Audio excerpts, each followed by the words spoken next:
We are all familiar with and have experienced the old proverb, no good deed goes unpunished. To this I can confidently say, rejoice, all the more reason to do good. Let's consider a few verses from 1 Peter. 1 Peter 1:6 says, in this you greatly rejoice, though now for a little while, if need be, you have been grieved by various trials.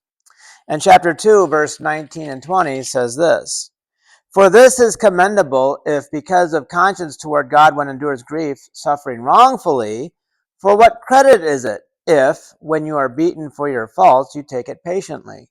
But when you do good and suffer, if you take it patiently, this is commendable before God. And chapter 3, verse 14 says, but even if you should suffer for righteousness' sake, you are blessed. And do not be afraid of their threats, nor be troubled. Chapter 3, verses 17 and 18 says, for it is better, if it is the will of God, to suffer for doing good than for doing evil. For Christ also suffered once for sins, the just for the unjust, that he might bring us to God, being put to death in the flesh, but made alive by the Spirit.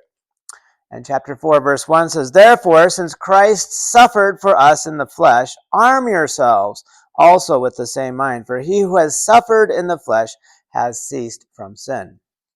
And chapter 4, verse 13 says, but rejoice to the extent that you partake of Christ's sufferings, that when his glory is revealed, you may also be glad with exceeding joy. And chapter 4, verse 19 says, therefore let those who suffer according to the will of God commit their souls to him in doing good, as to a faithful Creator.